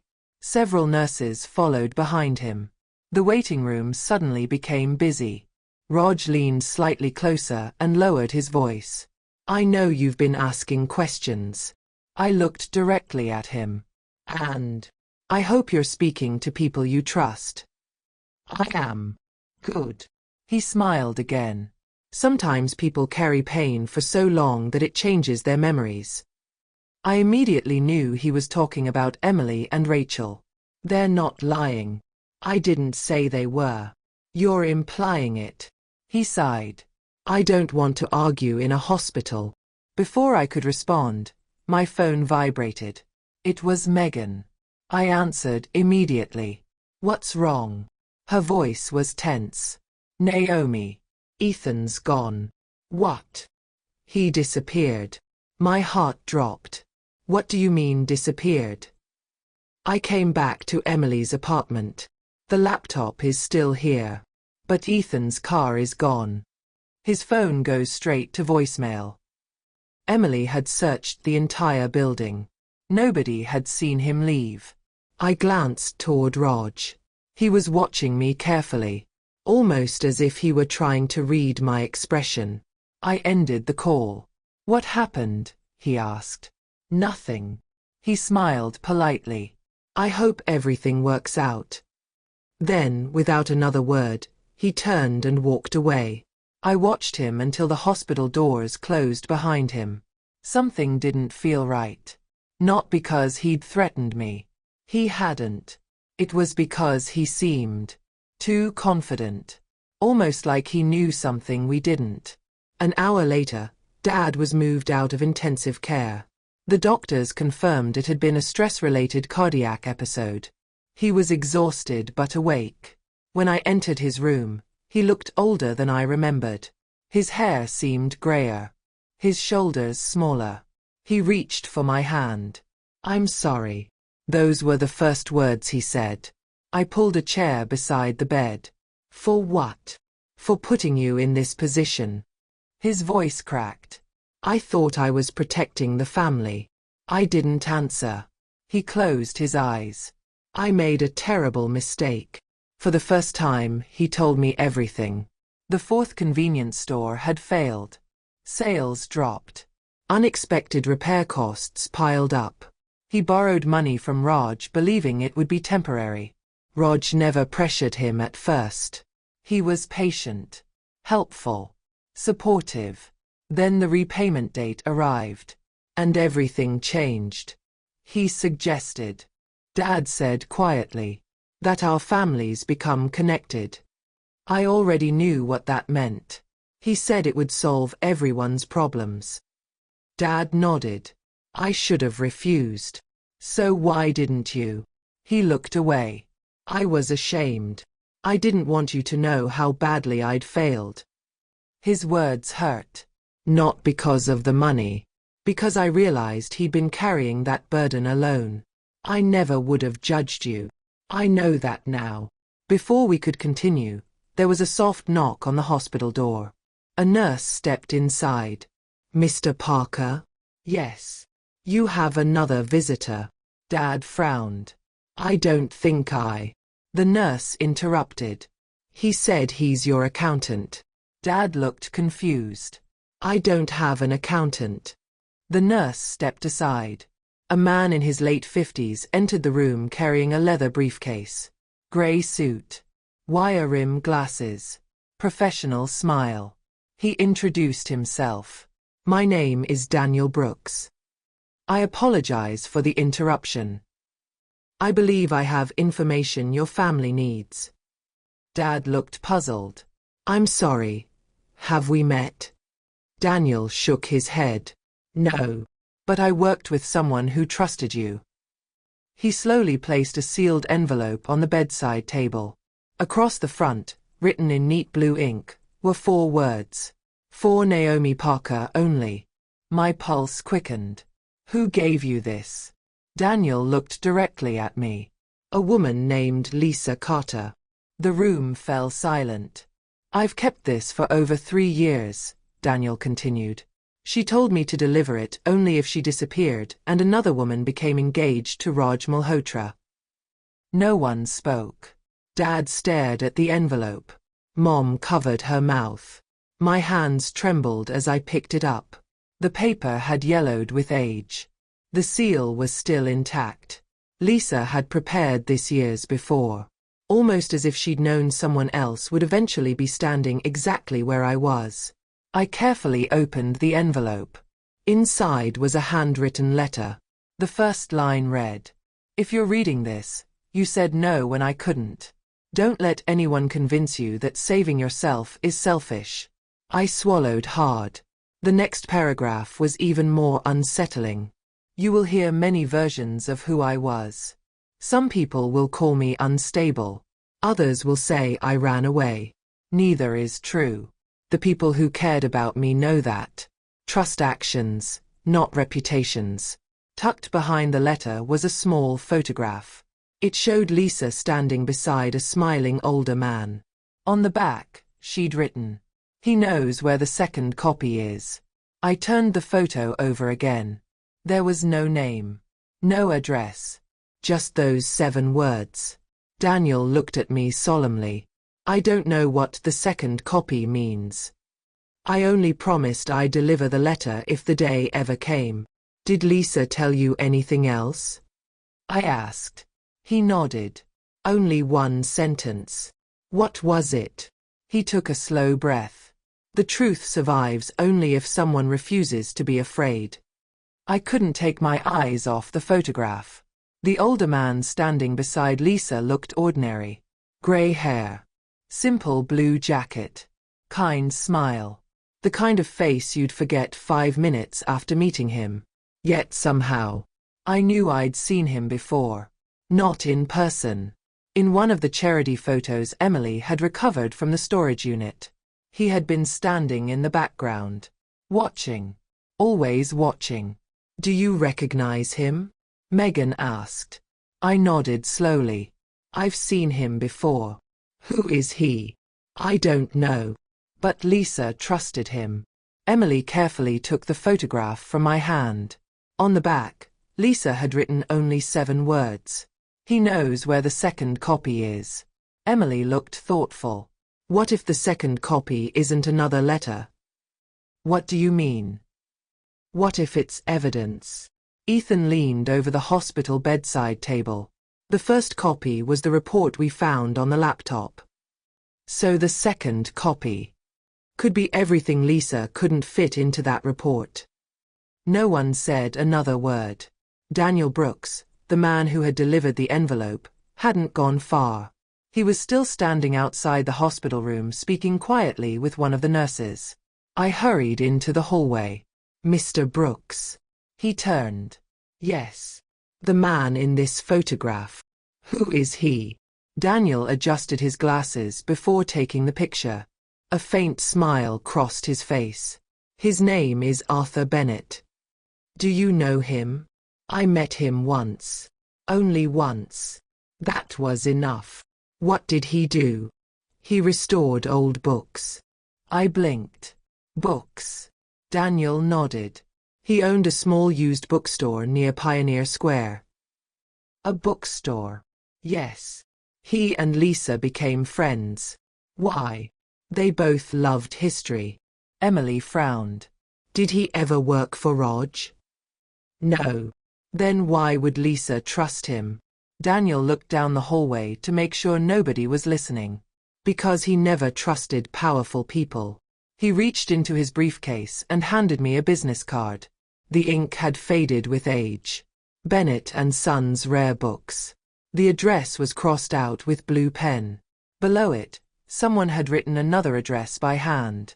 That's where he moved after the shop closed. When did it close? Daniel sighed. About 2 years ago. I thanked him. Before leaving, he quietly added, if Arthur is still alive, he'll know you're coming. Back inside Dad's hospital room, everyone gathered around the photograph. Mom finally spoke. I've never heard of this man. Neither had I. But Lisa clearly believed he was important. The next morning, after Dad was discharged, the 5 of us drove across Seattle to the address Daniel had given us. The neighborhood was quiet. Older brick buildings. Coffee shops. Small antique stores. The kind of place tourists usually ignored. The address led us to a narrow storefront with a weathered wooden sign. It simply read, Bennett Books. The windows were dusty. The open sign hung crookedly. For a moment, I wondered if we'd come too late. I pushed the door open. A tiny brass bell chimed overhead. The smell of old paper filled the room. Floor-to-ceiling bookshelves stretched in every direction. There couldn't have been another customer inside. Only an elderly man standing behind the counter, carefully repairing the spine of an old hardcover novel. Without looking up, he quietly said, I was wondering how long it would take. Every one of us froze. Arthur Bennett slowly removed his reading glasses. His eyes settled on the photograph in my hand. Then he smiled sadly. So, Lisa finally kept her promise. Emily stepped forward. You knew her. Arthur nodded. She came here almost every Saturday. What did she want? Peace. He gently closed the book he had been repairing. And somewhere people wouldn't ask questions. I placed the photograph on the counter. She said you know where the second copy is. Arthur didn't answer immediately. Instead, he walked to the front door, turned the lock, flipped the sign from open to closed, then lowered every window blind. The bookstore became almost silent. Arthur returned carrying an old wooden box. It was scratched with age. Brass corners. A tiny keyhole. He placed it gently on the counter. I hoped I'd never have to open this. He unlocked it. Inside lay dozens of envelopes, each one neatly labeled. One read insurance, another family, Another attorney. Near the bottom. One envelope simply read, "If Naomi comes." My breath caught. Arthur noticed my expression. "Lisa left that here almost 3 years ago." With careful hands, he slid the envelope toward me. "This belongs to you." Inside was another handwritten letter. Lisa's handwriting looked steadier this time. Almost hopeful. The first line read, "Naomi, if you're reading this, then you made the choice I hoped someone would make. You questioned what everyone else accepted." I swallowed hard and kept reading. "Don't spend your life wondering whether people deserve your trust. Let them earn it." I learned that lesson too late. A small folded map fell from the envelope. Hand-drawn. Simple. A red circle marked one location. Underneath, Lisa had written, "The second copy isn't paper." Arthur leaned forward. "I never looked." "You didn't." He shook his head. "She asked me to promise. And I kept that promise." Emily unfolded the map. "It looks like." She frowned. "A train station?" Arthur nodded. "The old freight depot near the waterfront. It closed years ago." Before we could ask another question, the bell above the bookstore door jingled. Everyone turned. The front door was still locked. No one had opened it. Arthur's face changed instantly. Without saying a word, he walked to the window and looked through a tiny gap in the blind. His shoulders stiffened. "What is it?" I whispered. He didn't answer.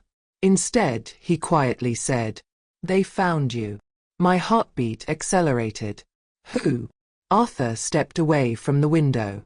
A black SUV had stopped across the street. 2 people remained inside. Neither got out. Neither looked toward the bookstore. They simply waited. Watching. Arthur looked directly at me. "They've been coming every Thursday for months." Emily whispered. "They were watching you?" Arthur slowly shook his head. "No." His voice became almost inaudible. "They were waiting for whoever came looking for Lisa." Nobody in the bookstore spoke. Arthur remained perfectly still, his eyes fixed on the black SUV across the street. The engine was still running. The windows were darkly tinted. Whoever was inside wasn't making any attempt to hide. They simply waited. Emily stepped beside Arthur and carefully looked through the narrow gap in the blind. "It's the same vehicle," she whispered. "The one from my apartment." Rachel nodded. "I've seen it before too." Arthur slowly lowered the blind. "We don't leave through the front." I frowned. "There's another exit." He gave a small smile. "This building is over 100 years old. It has more secrets than books." He walked toward the back of the store, stopping in front of a bookshelf filled with old history books. He pulled a thick volume from the shelf. A soft click echoed through the room. The bookshelf shifted a few inches, revealing a narrow wooden door. Megan looked at me. I definitely wasn't expecting that. Even Arthur managed a small laugh. "It used to be a storage passage. Now it's just useful." One by one, we stepped into the narrow hallway behind the bookstore. The air smelled of old wood and dust. At the end of the passage was a small alley. Arthur locked the hidden door behind us. "They won't notice for a while." "Where are we going?" I asked. He looked at the folded map in my hand. "The freight depot." The old depot sat near Seattle's waterfront. It had been abandoned for years after a new shipping terminal opened. Most of the tracks had rusted over. The warehouse buildings were scheduled for demolition but had never been touched. As we drove, none of us spoke much. Everyone was thinking the same thing. If Lisa had hidden something, why there? 30 minutes later, we parked 2 blocks away. Arthur insisted we walk the rest of the distance. No reason to make it obvious. The depot looked forgotten.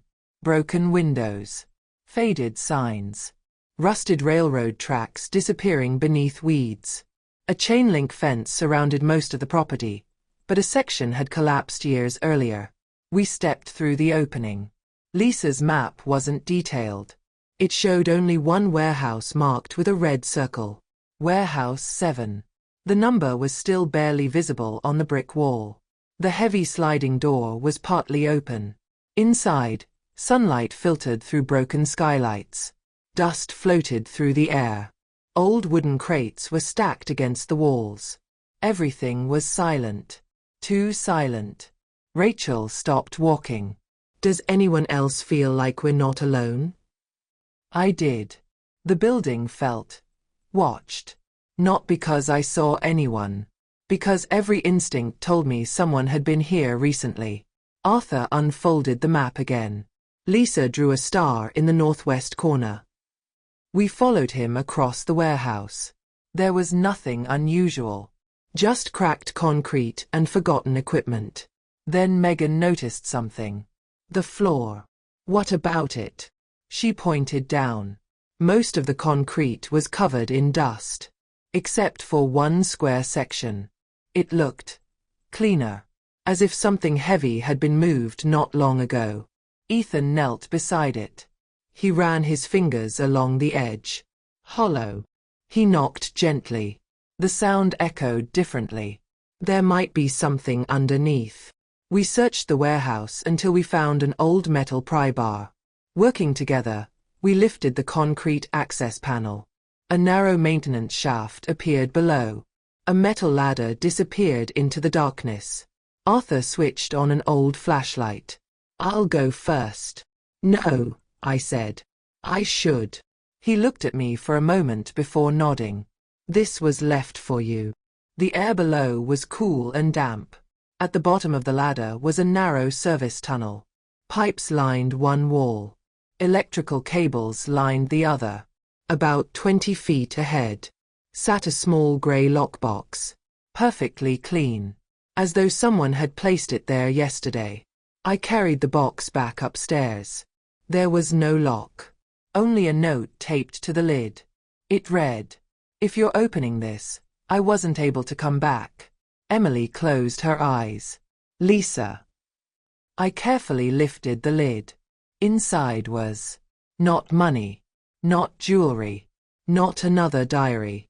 There was a single USB flash drive, a small envelope, and an old silver necklace with a tiny compass pendant. Arthur picked up the necklace. I remember this. It belonged to Lisa. She wore it every day. I opened the envelope. Inside was another handwritten note. The drive contains copies of everything I believed was important. If you're reading this years later, don't seek revenge. Seek the truth. Revenge destroys people. Truth protects them. The final line was underlined. Choose carefully who you trust, even when they're family. Nobody spoke. Finally, Ethan held up the flash drive. We should check this. Not here, Megan said immediately. Everyone agreed. As we prepared to leave, Arthur suddenly froze. He tilted his head. Listen. From somewhere outside the warehouse. Footsteps. Slow. Measured. More than one person. Rachel whispered. Someone's here. We quietly moved behind a stack of wooden crates. The footsteps entered the warehouse. Two voices echoed through the empty building. One man. One woman. Neither of them sounded familiar. The man spoke first. They were here. The woman replied. Search the place. My heart began pounding. Through a narrow gap between the crates, I watched them walk across the warehouse floor. Both wore dark jackets. Neither carried anything obvious. They weren't rushing. They were methodical. One of them stopped near the open maintenance shaft. He looked down.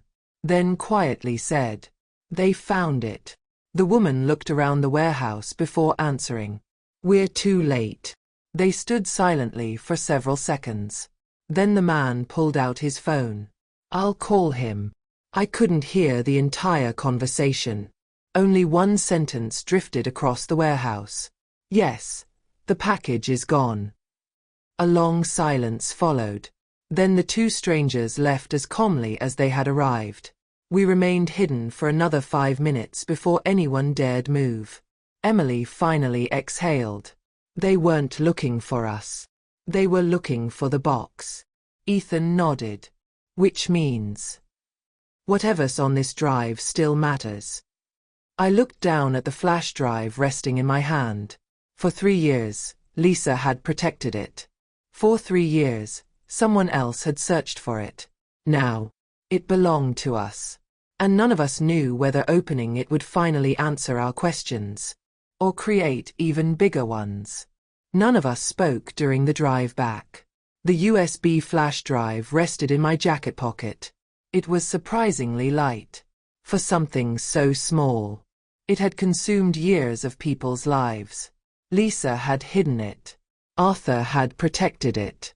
Someone else had been searching for it. And now it belonged to us. Emily's apartment no longer felt safe. Instead, we drove to Megan's office.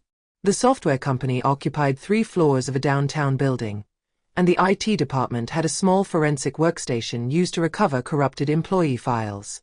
It wasn't connected to the company network. If we were going to examine the drive, this was the safest place we had. It was nearly 9 at night. The office was almost empty. Only the cleaning crew remained. Megan unlocked a small conference room while Ethan carried the laptop. Arthur quietly looked around. This place feels peaceful. It usually is, Megan replied. I hope it stays that way. Ethan placed the USB drive into the forensic computer. Everyone leaned closer. For a second, nothing happened. Then a folder appeared. Lisa Undersarcave. The drive contained hundreds of files. Photos. Scanned documents. Voice recordings. Emails. One folder immediately caught my attention. Read first. I opened it. Inside was a single video. The timestamp showed it had been recorded just 6 days before Lisa disappeared. I clicked play. The screen flickered. Lisa appeared. She looked tired. Not frightened. Just exhausted. She looked directly into the camera. If you're watching this.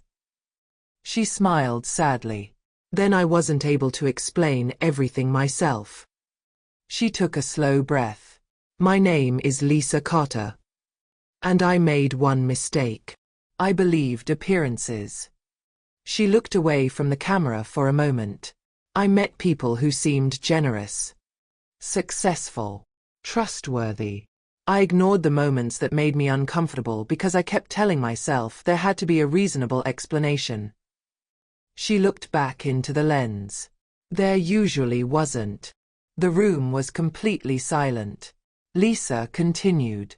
If someone is trying to convince you to ignore your instincts, listen to your instincts instead. She paused. They're usually trying to protect you. Emily quietly wiped away a tear. Rachel stared at the floor.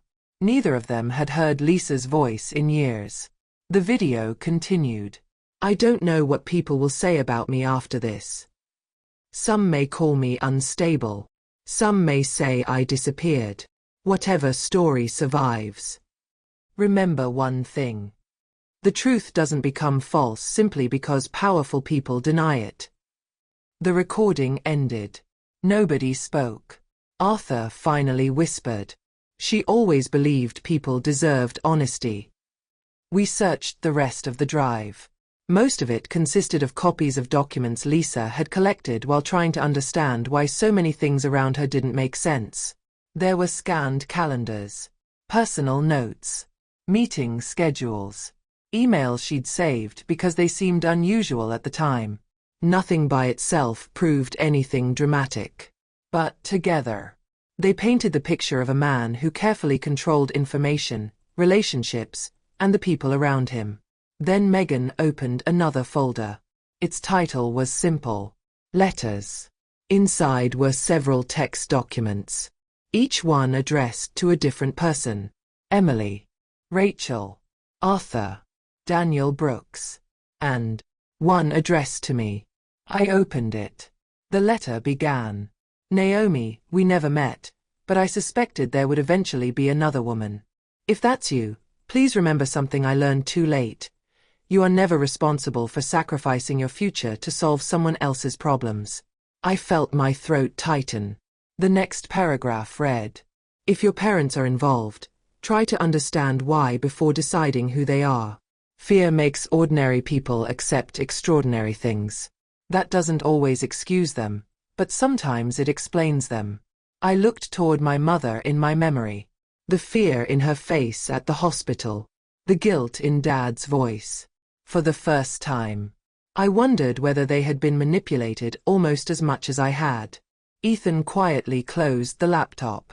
I think Lisa wanted people to see the pattern. Not just the events. Emily nodded. Control. Rachel added. Isolation. Arthur finished the thought. And silence. Just then, my phone vibrated. It was my father. I answered immediately. Dad. His voice sounded stronger than it had in the hospital. Naomi. I need to tell you something. What is it? I found an old folder in my office. My heartbeat quickened. What kind of folder? It's related to the loan. He hesitated. I never opened it. Why not? Because I trusted the person who gave it to me. He sighed. I shouldn't have. What was inside? I don't know. But someone broke into the store this afternoon. My grip tightened around the phone. Are you okay? Yes. They didn't take any money. They went straight to my office. My heart sank. They were looking for documents. I looked around the room. Everyone had gone silent. Dad. Is the folder still there? There was a long pause. Then he answered. No. It was gone. The room fell completely silent. Someone else knew there had been another set of records. Someone else had searched my father's office. And they had arrived. Only hours after we found Lisa's flash drive. I slowly looked at Ethan. Then at Emily. Then at the laptop. Whatever had connected all of us for the past 3 years. It wasn't over yet. Not even close. As I slipped Lisa's flash drive back into my pocket, I noticed something I hadn't seen before. Taped to its underside, almost invisible, was a tiny folded strip of paper. I carefully peeled it away. On it, in Lisa's handwriting, were only 4 words. Trust the right people. I folded the note carefully and placed it back inside the envelope. For the first time since this nightmare had begun, I realized the ending wasn't going to be about exposing one man. It was going to be about deciding who deserved forgiveness and who didn't. I didn't sleep that night. Not because I was afraid anymore. Because for the first time in weeks, I finally understood what Lisa had been trying to tell me. The truth wasn't just about Raj. It was about the choices people made when fear entered their lives. Some people fought it. Some people ignored it. And some people surrendered to it. The next morning, I drove to my parents' house alone. No Emily. No Rachel. No Ethan. No Megan. Just me. I parked in the same driveway where everything had begun months earlier. The same front door. The same flower pots. The same welcome mat. Nothing had changed. Yet everything had. My mother opened the door. She looked exhausted. She didn't smile. She simply stepped aside. I've been waiting for you. Inside, my father sat quietly at the dining table. The dining room looked exactly as it had the night they introduced me to Raj. The same chandelier. The same polished wooden table. The same family photographs. Only this time. No expensive dinner. No forced smiles. Only silence. Dad stood slowly. I'm sorry. I looked at him. I know. No. You don't. His eyes filled with tears. I chose my pride over your future. I kept believing I could fix everything. And every time I made another decision, it made things worse. For a long time, neither of us spoke. Then I quietly asked, "Did you ever know who Rog really was?" He immediately shook his head. "No. I knew he was successful. I knew he loaned us money. I thought he respected family. I never imagined." He couldn't finish the sentence. My mother wiped away her tears. "We wanted to save the business. But somewhere along the way, we forgot that you weren't part of the deal." Those words hurt. But they were honest. And honesty was something we hadn't shared in a long time. Dad reached into a desk drawer. He placed an envelope on the table. "The loan agreement." I looked at it. "I don't want it." "You should." "No. It's not my burden." He nodded slowly. "You're right." Then he picked it up, walked to the fireplace, and dropped it into the flames. The paper curled, blackened, then disappeared into ash. "I'll repay every rupee myself." He looked at me. "No more shortcuts. No more asking you to solve my mistakes." For the first time since all of this began, I believed him. 2 weeks later, Raj requested to meet me. Not through my parents. Not through messages. Through his attorney. I almost refused. Then I realized something. I didn't owe him another chance. But I owed myself a final conversation. We met in a public hotel lobby. Bright. Busy. Full of people. Exactly where I wanted to be. He arrived wearing another expensive suit. Another perfect smile. He looked exactly the same. Only this time, I didn't see confidence. I saw someone desperately trying to protect an image. He sat across from me. "I'm glad you came." I almost didn't. "I understand." For a few moments, we simply looked at each other. Finally he spoke. "I never wanted any of this." I almost laughed. "No. No. Then why didn't you stop when I said no?" He didn't answer immediately. Instead he looked out the window. "I thought your parents wanted what was best." "They thought that too." He folded his hands. "You've heard many stories." "I have. Not all of them are true. Maybe. But enough of them are." For the first time, he looked tired. Older. Almost defeated. "I've spent my whole life trying to control outcomes." He gave a quiet laugh. "I suppose this is the first one I couldn't control." I stood. "This conversation is over." He nodded. "I expected that." As I turned to leave, he quietly said, "I really did like you." I looked back one last time. I believe you. And that's what makes this sad. I never saw Rog again. Months later, I heard through mutual acquaintances that he had left Seattle. Some people claimed he moved overseas. Others said he simply wanted a fresh start. I never tried to find out which story was true. Because by then, it no longer mattered. Emily went back to nursing. Slowly. One day at a time. She told me healing wasn't something that happened all at once. It happened in ordinary moments. The first night she slept without checking every window. The first vacation she took alone. The first time she laughed without feeling guilty. Rachel started volunteering at a community center for women rebuilding their lives after difficult relationships. She once told me, "If my story helps one person trust themselves sooner, then none of it was completely wasted." Ethan accepted a new accounting job with a non-profit organization. When I asked him why, he smiled. "I finally wanted to work somewhere people were proud of their numbers." Arthur reopened the bookstore. Not because it made him rich. Because he believed stories deserved a home. Every Saturday morning, the 5 of us met there for coffee. Sometimes we talked about Lisa. Sometimes we didn't. But her photograph remained on a small shelf behind the counter. Not as a reminder of tragedy. as a reminder of courage. 6 months later, my parents invited me to dinner. For the first time in years. There was no hidden agenda. No surprise guest. No pressure. Just the three of us. Halfway through dinner, my father quietly said, "Your mother and I have started family counseling." I smiled. "How's it going?" He laughed. "The therapist asks difficult questions."